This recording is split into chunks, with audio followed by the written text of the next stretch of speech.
Isang nakakatakot na revelasyon.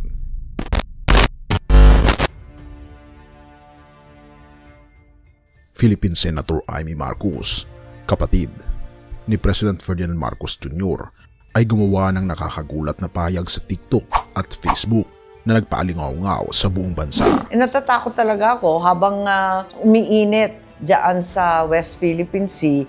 May nakita ako na plano ng China. Natakot ako ng husto, bungad pa niya.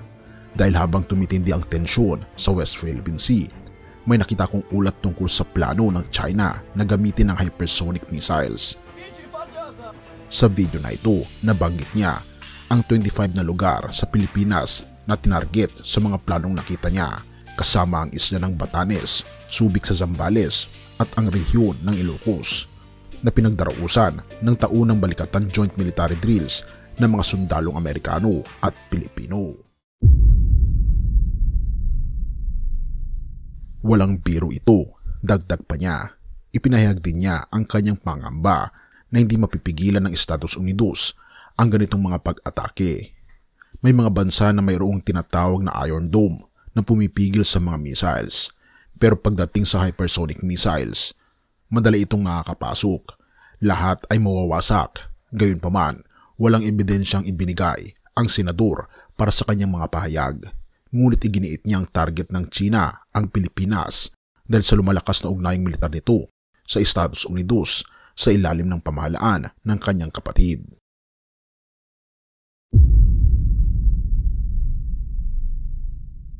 Colonel Francel Margaret Padilla, tagapagsalita ng militar, ay nagpahayag na sineseryoso nila ang mga pangamba ng senador. Handa kaming makipag-ugnayan kay Senator Marcos upang makuha ang mga detalye at magsagawa ng angkop na aksyon para matiyak ang seguridad ng ating bansa, ika pa ni Padilla. Ngunit si Jonathan Malaya, Direktor General ng National Security Council, ay minamaliit ang mga pahayag ni Marcos. Sinasabing walang nakikitang banta ng agarang pag-atake mula sa China ang gobyerno. Sa pagsagot sa mga aligasyon tungkol sa hypersonic missiles, naglabas ng pahayag ang Ministry of Foreign Affairs ng China na nagsasabing committed to peaceful development and defensive policy ang China at hindi nila alam kung saan nakuha ng senador ang kanyang impormasyon. Ayon kay Froilan Calilong, isang political analyst sa University of Santo Tomas, ang pahayag ni Senator Marcos ay maaaring bunga daw ng pangamba para sa kaligtasan ng kanyang bansa dahil sa tumataas na tensyon sa South China Sea at alyansa ng Manila sa Washington. Ang kanyang pahayag daw ay maaaring nag-highlight sa malapit na ugnayan ng militar sa United States, ika pa ni Calilong.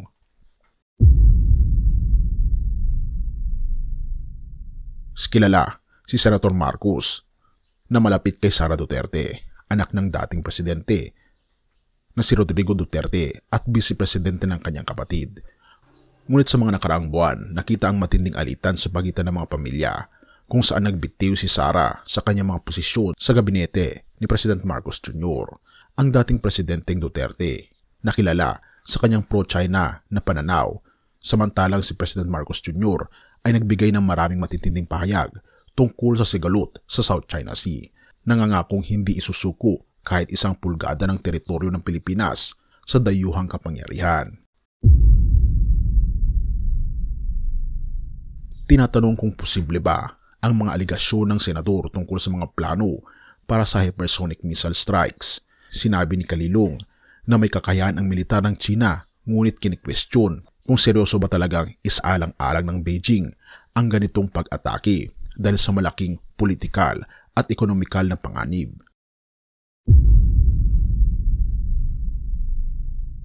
Jose Antonio Custodio, isang defense analyst, ay nagsabing nagkakalat daw ng takot si Senator Marcos dahil daw sa kanyang alyansa sa mga Duterte na kung saan ang dating presidente ay pro-China habang ninanakaw ng China ang ating teritoryo at exclusive economic zone. Inaasahan nilang tinatarget nila ang ating umiiral na military base. Kaya ano pa ang bago, ika pa ni Custodio.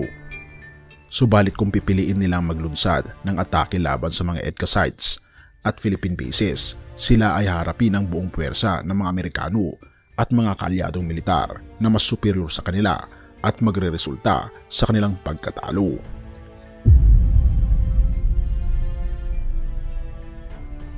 Ang tanong na naiwan sa isipan ng lahat, totoo nga ba ang mga aligasyon ni Senator Marcos? O isa lamang itong taktika upang baguhin ang pampublikong opinyon at protektahan ang kanyang sariling politikal na posisyon? Ang kasagutan sa mga katanungang ito ay mananatiling isang misteryo. Isang misteryong magpapaigting sa bawat Pilipino na maghintay ng mga susunod na kabanata ng kwentong ito. Filipos 4:6-7. Huwag kayong mabalisa tungkol sa anumang bagay. Sa halip hingin ninyo sa Diyos ang lahat ng inyong kailangan sa pamamagitan ng panalangin na may pasasalamat, at ang kapayapaan ng Diyos na hindi kaya maunawaan ng sinumang tao ang siyang mag-iingat sa inyong puso at pag-iisip dahil kayo na kay Kristo Jesus.